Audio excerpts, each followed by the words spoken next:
nkamuraba nyene kwa kure ugasoda kanje uzinda mwigira gutemera hehe kurya umutima amenyo urabizi molo ndamushikiye ni sawa ndawukurikirana gose ubikora neza we yari wamuna bwa ati ego kandi courage merci none ndashobora kuronka numero yanyu safi arama numero yiwe uzi ndamwandikiye kuri WhatsApp. First of all yarangaye ko kwera message za mbere nyene piga show bize amasine yatari amaze kuronka message kabana twa tuboro twavea tite sema nakubali nanje ngiri mupe ariyo ngibitangura byaranciye intege somehow mbwana avuga ati il faut connaître la différence entre ya Kabosi for real na Landry promote ni udabereka inzira yanje nabo barone yuko hariyo difference ica kabiri naco canci ca nk'inamba mwe nahura nazo moment yo kurondera babaririmbyi urumva Hosy arazwi bobo kubaronka n'ibintu byoroshe je do ma part rero hello ni bon meze neza nitwa Kabosi for real ndi journaliste wa Silent nagomba gusaba ikiganiro sin bonsoir sin bonjour sin umeze neza sin muraho sinoni nasema sasa ujamaa kwani gari yako andushiki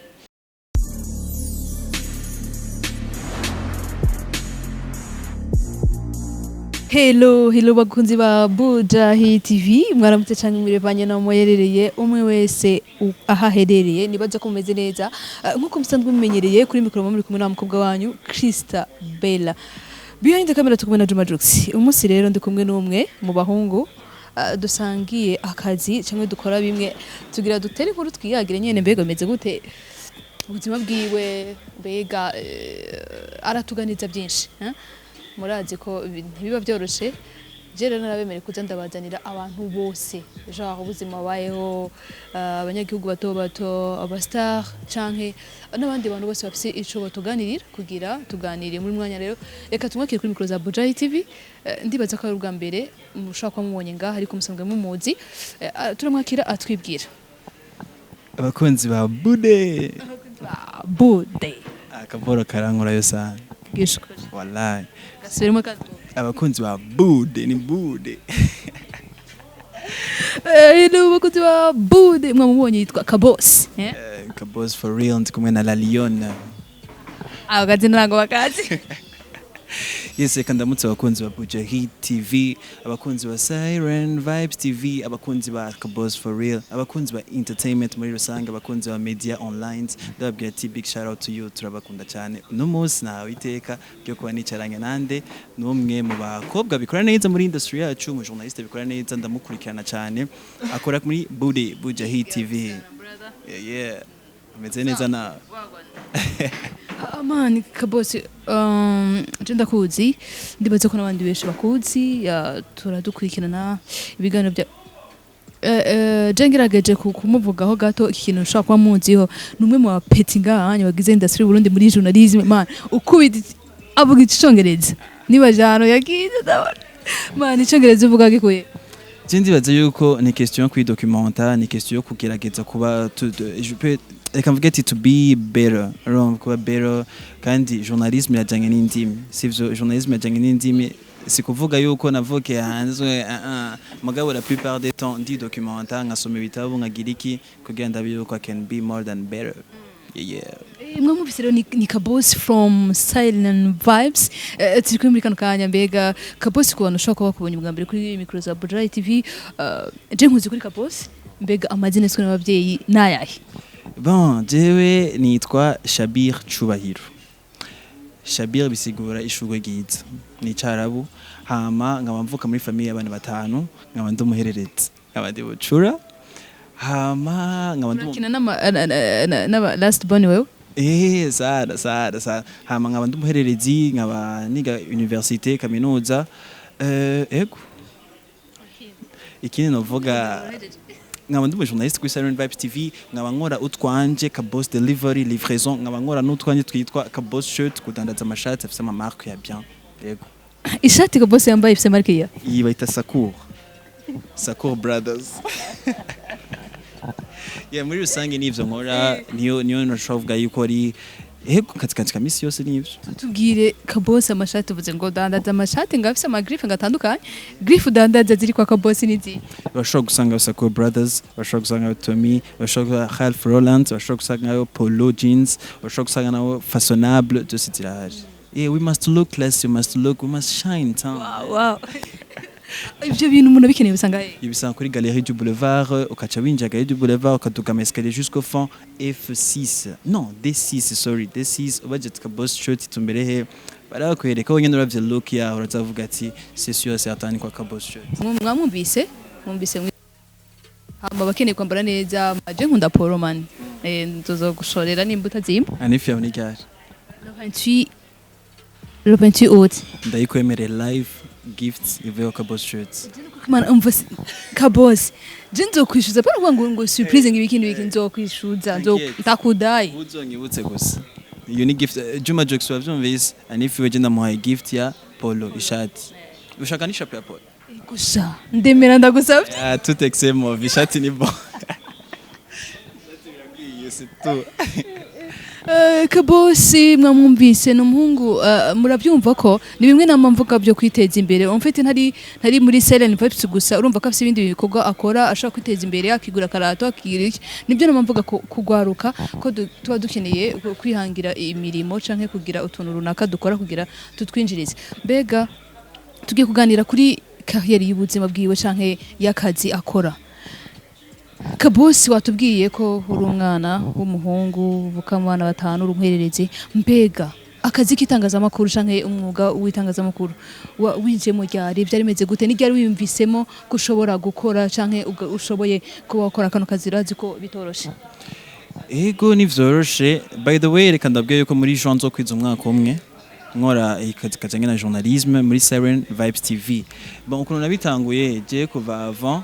nari passionné n'ikintu cyitwa journalisme kwanza journalisme sinayibona neza avant narakunda umuziki aho naba mwijabe navuke mwijabe inyuma yacu haba urupango rw'umuntu yitwa Kiyoyo Juma yabaye manager wa Big Farious ibintu nk'ivyo muri urwo rupango habamwo umuntu yitwa Nziza Desire yabana na Dr Clouds rero sometimes barakunda kuza ngaho ba Big Farious ndumupeti bacu baratuma ikintu cyitwa music ndayifeelinga ndavye ukuntu bacana bararapa sana ndumvise vibe cyo gihe Nziza Desire yari on trend yara trend mu ndimbo ze uno yabaga sasa rero narabikunda tu ibintu nk'ivyo ndababona ukuntu baririmba umuziki ucuranjamo ndakunda ikintu cyitwa music avant ko nja muri journalisme music ndayikunze haratangura kuza baririmbyi benshi batandukanye bayo yabaki yawana je vibe yanje ari umuziki mbaje indirimbo zo hanze nari nul mugabo mbaje ndundi narakubwira ati urazi indirimbo shasha naka nari umupeti turi imbere duha karimbo gashasha gasohotse vuba uwo wibuka katarenze indwi kayiko gusohoka vuba okay inge gato uramfasha no sha urazi rero muri kino gihe le fait yuko nsigaye mfite staff byinshi nkora kugira mbe branche okay indimi yo gusaka charge ni video ya Big Farious featuring X Factor merci beaucoup mujamara kurikira bamubise turirimbire ho konya barana big shout out to Big Farious big shout out kuri X Factor indimi imeze neza hama Jonelar video ni top kwabandanije hama pa après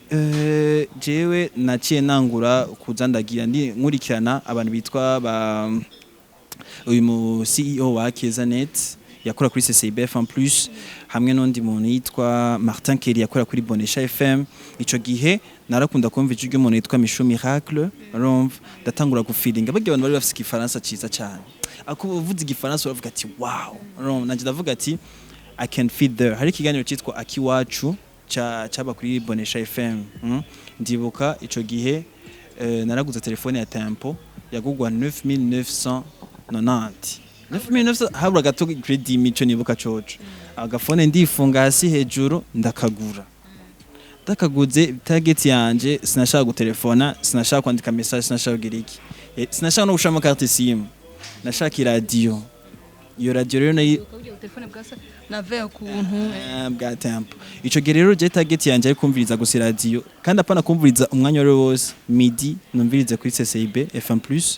mwijoro numvirize kuri Bonesha FM kiganiro cyitwa kiwacu cyabaye cyashikirizwa na Jojo Paparazzi hamwe nande David Carmel voilà night nari cyatangu cyaba mardi jeudi nama ndacumviriza anytime nkavuga ati jewe kiya kibanza cha David Carmel bakimukuye ko David Carmel bakanshira ko jewe ndabona ko nshaka kuhafitinga neza hajyana hombera wallahi uko David Carmel avuze nkavuga ati David Carmel aradekonye apa nge kwa ni mimi Kabosi ningechapa fimbo hapo safi ndaja kuri Facebook ndabandika ba David Carmel ba Jojo Paparazzi mbwa bakanera amasini boro rero nshaka ko tugaruka avuye ko ndakurondera Kabosi kugira tuganire hari udukuru tumwe nari maze imisi numva genre ncavuga ati je nzomurondera ampa makuru neza koko ibintu tuba twumva umwe avuga ndavuga nibiba vyiza ko umuntu avyakira ivumye ko urondera ryo muntu bivugwa ko amukamubaza nkeneye kumbarira urugendo rwawe muri ibi bintu bya industry numvise ko hari abantu bagiye bakugara ko bitari byoroshe kugira ngo ukore ndashaka kumbwitse ukore yo abantu bangayeko niho keneye kumenya bon reka kwanza tubandanye kwanza ka story kwanza naragenda ndikira abantu bamwe ba Jojo Paparazzi bande ugiye kura kuri Facebook ugiye nakoresha Facebook yitwa Ushobora Shabia naraba textinga mugabo swata yabangishore ndavuga ati safi to mugabo mutima avuga ati one day datobo hamaje nakuze muri famille journalisme batayakira neza bo babona yuko journalisme ari politique romve kandi barambwira yuko ibintu bya journalisme vyiwawe nakuze muri famille bancine gambwira ati peti yangu kura tumwanya wowe icyo ukora raba ibindi bistaff ujya gukora acana yiwe muganga avuga ati fresh to molo muri 2019 niyo naheje ishure secondaire humanité ndavuga ati ewana jewe vraiment the time is now kurondera akazi ka journalisme ni branche ndondera abantu ndazi bashobora kuma akazi nanje ndisuye certain ko kamera imbera nano bibona kamera irano kasara yes ico gihe rero umuntu wa mbere natanga kurondera yari DJ Fanny Naramwandikiye kuri Instagram yiwe ndamusaba ati eske urabona yuko ndakunda journalisme kandi ndayishoboye ndakeneye kuja muri DFTV things like that you know ico gihe bakora building a studio yabo pa après mugabo kuri Instagram arambye ati ngo kuri Facebook tuvuga kuri WhatsApp tuvugane turatextinga na WhatsApp nawe arambye yuko ukuntu nabibona yaranyereka yuko bitakunda na chance ufise muri DFTV ndavuga ati fresh to ndavuga ati reka ndondere president CEO wa Bude urazi yuko ubunye twakwa dukoranaga ma wallahi kandi sese tanakuwa mfise nk'aka idea k'ikiganiro twakora CEO wa Bude Buja TV ewa naho uri kabisa ubahuye grand frère ndamutextinga nawe nyene Instagram kuko ico gihe naratahura neza yuko Instagram na hantu heza ho kurondera umuntu sivyo Instagram namtext boss arambwira ati ma voyage ambwiye ko ma voyage ambwiye ko agiye South Africa yeah arambwira ati mugabo wait when I will be back muhira mu Burundi tuzovugana bosi ewana ndarindira ko tuvugana WhatsApp kwe naramutextinze vraiment okay na message njamboye bro afise ibintu byinshi by the way afise ibintu byinshi mubagira bosi kuki na ka message kanje abonye kuri Facebook kuri WhatsApp plutôt umunyamaye nimero je ndamukubwiye Benisho by the way Benisho ambye ati Kabosi we ndabona yuko utovye ndabona yuko umeze neza sivyo mutafite bosi sivyo hama arama nimero za bosi Benisho cyambye wihenze ukambye ko agenda zigwa takwije ati wihenze ukambye ko agenda zigwa araza kubika ikibazo boss namutextinga mugandi yaza ko ari mu bistaff byinshi hama ntiyishura muri iyo periode rero naramaze gutangura université kuri IFB haraba ibintu byitwa piano bar romf piano bar rero fete uko yaba mercredi ni mardi cyangwa mercredi vendredi jena jinga vendredi ndatwa jumi napenda kuimba mimi nachana always mimi nachana sana sasa rero piano bar ico gindi buka nkunda ibikorwa muga ibintu byo kumbarira gucyo ku munwa nabyo numva nkunda ibikorwa ati gucaninga mbwa apana indirimbo z'abandi apana indirimbo yanje ya indirimbo z'abandi kupenda kanipenda enda kichane ibintu nk'ivyo z'abana ikiganiro ushaka tugiheze 3 minutes indirimbo ya 3 minutes galiyo ririmba gatoya pana kuguma unyigira nyine uzenye numva ngerwa ngo ne nibaza yuko ushobora kuja kuri account yanje Instagram sivyo ndafite izo video nako ndarimba ngaho munsi hama murabe ukuntu ndarimba tu bibutse ni kwiryohera bazi bibutse iryohero bibutse ushaka indirimbo ya Arab iyo nyine ushaka nyine kuja mu Jeff izo ndamwemera Jeff indirimbo ya Fizzo from nilikupenda ukanipenda sho tulivyopenda kichani nilitenda nilikupa nachotaka nikakupa nachofasha kidos karbados barados face c'est quoi ça Jinda kuna ndimbo za rap nyene za 90 za Prezi 36 za B-Face that's feeling sana kurusha R&B paza ha mariro umuzi hari yicaye ona ashaka kufana injenga muri FB murambona iyo image uzi yari yicaye yari yakurya nibibona hari hama mishu miracle yari yicaye somehow ngaho imbere hama rero barama nje kuririmba ndaja kuri stage je naririmba ndamuraba uzi nasima uri demo na moyuwa ke musista ndamuza afite TV witwa Silent Vibes urumva ndirimba ndamuraba ndababaza ko ashobora kuri acting mugabo rero mabuje ari kwa busy ku machine nanuko yandababaza ati wapi showbiz urumva ari ku machine akarakati kiganiro par après Hosy meje kuririmba abantu barangomera amashi ibintu nk'ivyo ngibuka mishumi yakakira yanafashije kuririmba uwo munsi barangomera amashi ndaja kwicara intimidation sasa no mwegera gute Hosy sinakuwa kisanga nkamuraba nyene kwa kure ugasoda kanje Hosy ndamwegera gute mira hehe kujya umutima amenyo urabizi molo ndamushikiye ni sawa ndawukurikirana gose ubikora neza we yari wamuna bwa ati ego kandi courage merci none ndashobora kuranga numero yanyu safi arama numero yiwe Hosy ndamwandikiye kuri WhatsApp first of all yarangaye ko kwera message za mbere nyene piga showbiz amasine ya atari amaze kurinka message kabana twa tuboro twa vya tite c'est wana kubari mugabo pa après Hosy naramuhaye ma ideas nanifise naramubwiye contribution shobora kongereza kuri Silent Vibes TV ico namukundiye yaranahuye directement yaranahuye kandi nzokama ndamushimira ndatangura kuri Silent Vibes TV abantu baramenya kuri Silent Vibes TV and right now I'm there yeah ugenda mumva ko utari goroshe murazi ko jenge kukubara wotwenga ngene byagendeje mugarumva ni so sana mwe mwumvise ingene byari bimeze ntibyari si ibintu biba byoroshe ko umuntu mumubona ngaha kuri mic mukamubona ari impande ya kamera ntwibaze ngo biba byoroshe kugira umuntu aronke ubwo buryo bwo kuza kwicara ngaha mbega Kabosi watubereye ko ugira ukwiza umwaka uri muri bino bintu mbega intambamyo yagihura nazo muri kano kazi kigatangura byari bimeze gute intambamyo yagihura nazo nk'abantu usanga bavuga ati Kabosi arashoboye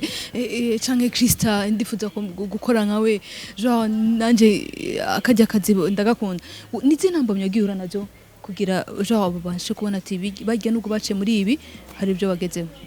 je ndibaza avant tout nk'ibijamwo yari rya periode bamufata Landry promoter urumva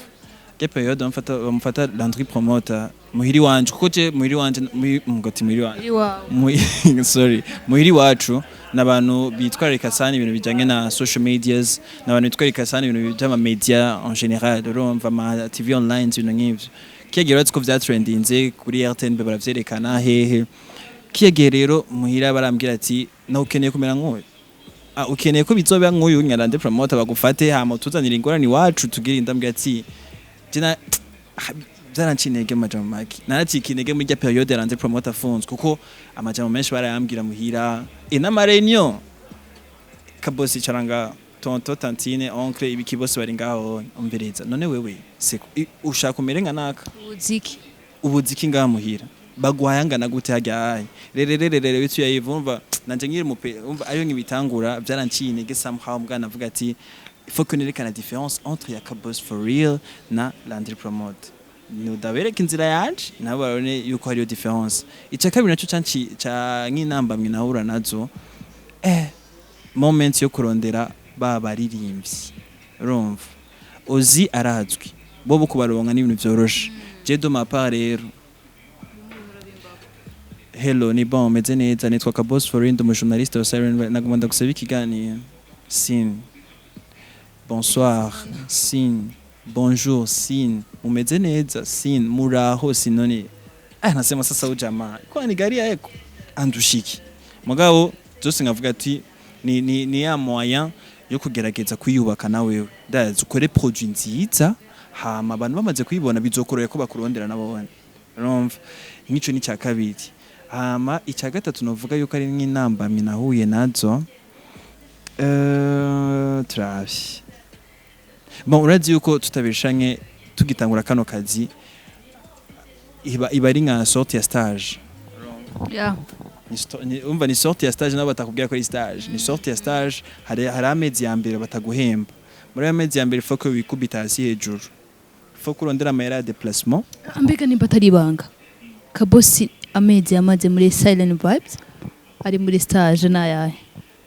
bon sinzi ko nuvuga ko ari menshi cyangwa ko ari maki mbwa duma part ndibatse yuko ari amezi maki urumva kuko uzi yaranyarutse ko nyizera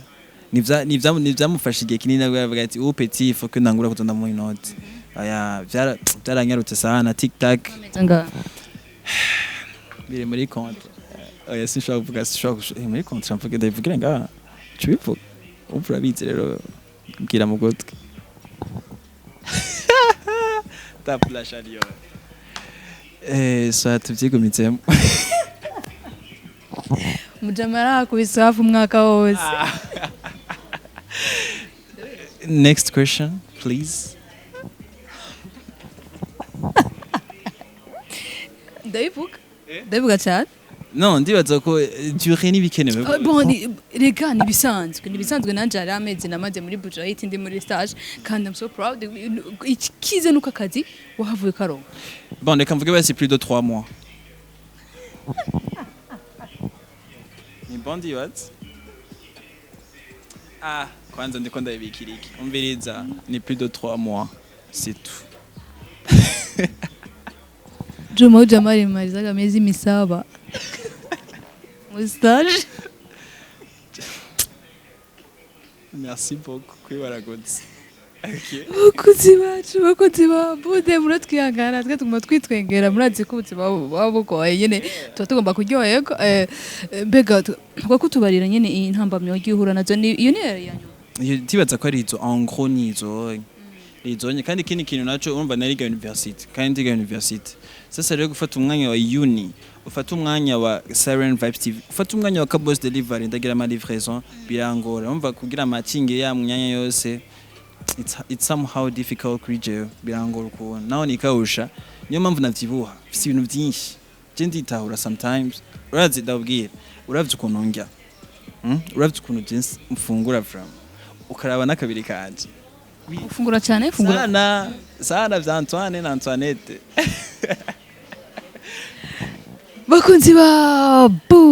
ba Buja TV mwamumvise umuhungu wanyu rero n'umuhungu ateri inkuru cyane kandi murumva kane je novuga ati ni hadoka kuko n'umupeti nyine akora sana reka nkwite umpeti ko nshaka nkuru utandabe ego Frank kuko jewe nzokwiza 17 ans muri septembre le 3 septembre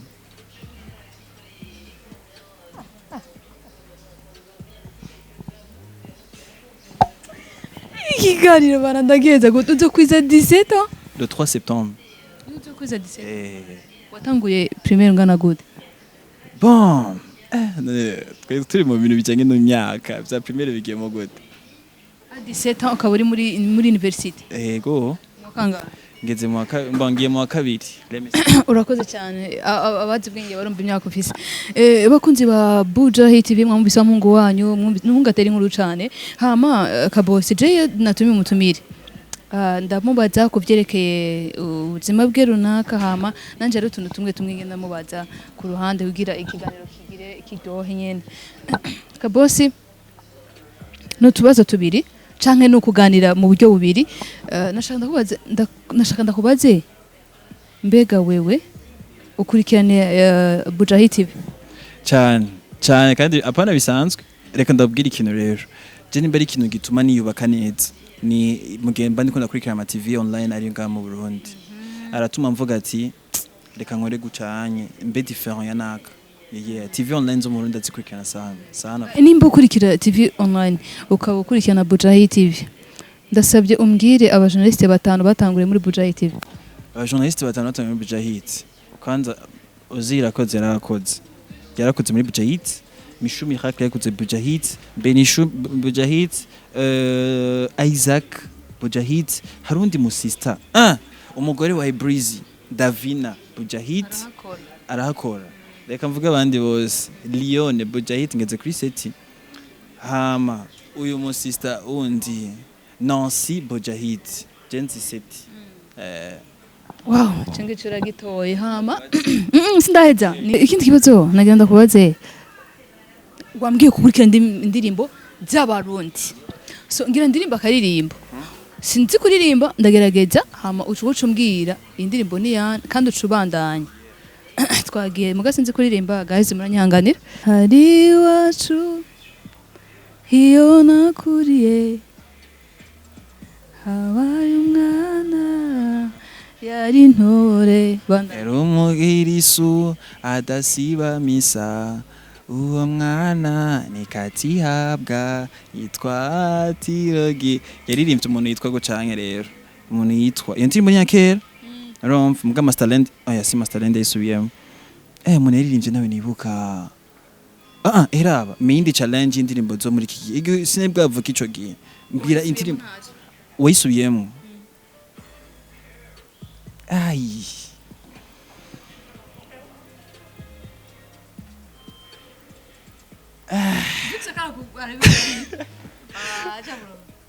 wayisubiyemo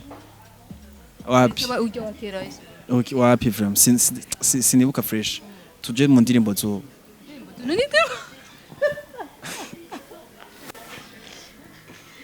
Bazacha uroba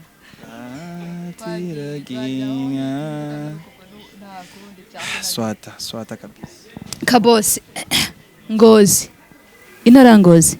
iherereye amajahemu itumbira amajahemu Imana umgigo cy'Uburundi nukuri kwimana kandi bisubiremo abantu b'Imana nta histoire ndi nul muri histoire urumva kandi ikindi kintu umpaje ibintu by'intara rero wallahi reka ndabwire maze kuva nzi BJ urumva na Gitega urumva c'est tout. Gitega centre kuri centre bashigani reka dusoze Kabosi ndasabye je nakubajije nacumbaza nawe je nakubajije shano ko kimana wapi from reka dusoze ntabyo mbaza mu jana kimbaza reka dusoze akunzi ba Bujahi TV mwabonye mungu wanyu nibaza ko ngi gato braza kata kuja kwanza navuze ati ngo na histoire nzi akuvuga geography jisho sorry ni geography na geography nzi Nagenda murega bakunzi ba Bujahi TV natwe ikiganiro giheze ndimo guhera ngaho sezera abakunzi ba Bujahi TV Kabosi. Bon je avant tureka kwanza manza ndagushimire wewe sivyo amashimire staff yose ya Bujahi TV you know mere kuri CEO gushaka umukozi wa nyuma umukozi wa nyuma muri Bujahi TV ninde kwa ni Kristo yesa ndabashimire hama Krista ndafise ikintu ushaka kubwiye kuri kote y'akazi kawe sivyo ubikora neza umva ndibaza yuko twese twatanguriye rimwe mugabo ndakunda gukurikirana ibiganiro vyawe kandi ndaguhe compliment man ndakunda gukurikirana ibiganiro vyawe ubikora neza mugabo ndibaza yuko itofo yuko ugira wa améliorer davantage naho talent umukobwa arayifise vraiment talent urayifise mugabo faut que tu améliores kandi dans la vie faut améliorer uve kuri step gere kuyindi uko nuko ama merci kwa wandonde Kabosi hama shimire Juma Jokes behind the camera, big shout out to you. Hamashimire abantu bose bakunda TV online badishigikira aba diaspora aho muva mukagera merci sana. Hamashimire let me say team yanje Silent Vibes TV sindayivuga. Ni bon? Reka ndabashimire mwese kuva kuri CEO gushaka kuri Kabosi for real. Kabosi ni wanyuma muri Silent Vibes. Ego. twese turabahererezi hama merci beaucoup kuri wakanze subscribe kuri channel ya Buja Hit TV merci beaucoup kuri umaze gufenda kuri notification kuri ino channel kuko turi sure certain turabizi yuko babikora neza bama bari update bama batuzanira ibintu bimeze neza ndagushimira wakanze kuri ino video ugomba uyikurikirane du début à la fin ndibaza yuko you wanna enjoy you wanna have good vibes nkuko wabibonye twaryohewe na Leon. Thanks son my brother Kabosi. Yeah, mga avant que duheza je ndafise ikibazo cyawe kubaza. Sivyo. Interview dukoranye tanti. Iyo wanje nawe ihagiyemo good vibes twaryohewe twatwenze twagize iki. Sivyo. Yakunda bigitsura. Mugabo interview wamukoreze indumengo kama upo yani kama vile inakuja inakataa umengo si huri umengo gize iki kibazo kiba gihagaze.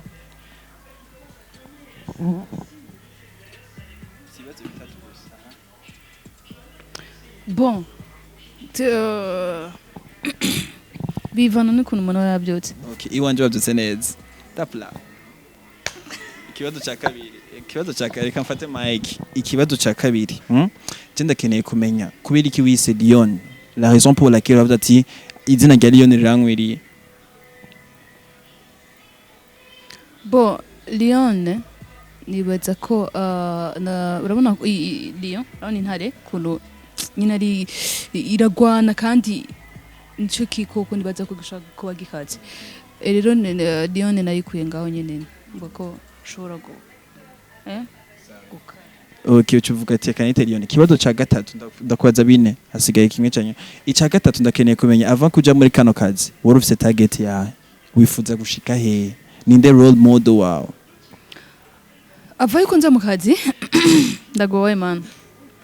Avaye ko nza mu kazi ibintu narigeze gukora interview ya mbere kuri Buja Hit. Nukuvuga ngo journalism narayikunda kuba kera ari abantu barambwa bana we Kristo umunwa wawe rabukoreshe uravuga sana rabukoreshe kwaje ukuntu nigendane n'abajamatu na ibyo bakobwa si siguya siguya sanga abajamatu ati ibana umunwa ukoresha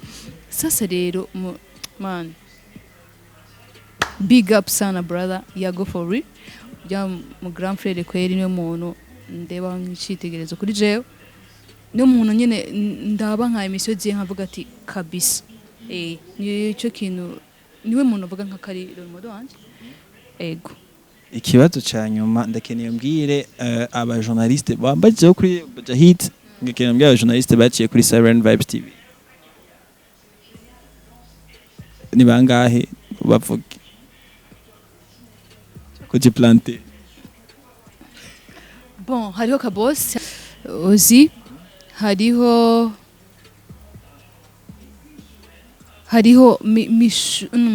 minushe yaraciyeho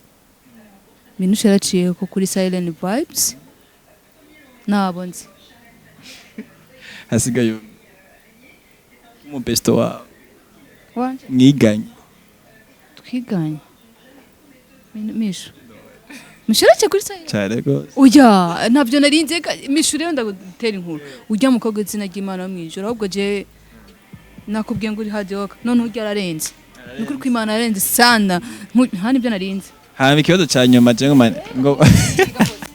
serious icyanyoma jewe ndakeneye mbwire ibintu bitatu unkundira turashoze unkundira setu ikiganiro kizoba giheze. Icyambere Kabosi avuga icongereza neza. Kabiri uri ufite ikizere muri yo self confidence. Icya gatatu man uri hambo tu bata chance sasa eka dusezere. Bakunzi ba Buja Hit TV ndibaza ko twasezeye mukomeze kugirwa n'ibiganiro bya Buja Hit TV tubisa gukora subscribe na shana comment kuri Buja Hit TV nkuko musanzwe mumenyereye ni Krista Bella Leon vuga ma aka Krista Leon aka Kiki Lamane aka Badga aka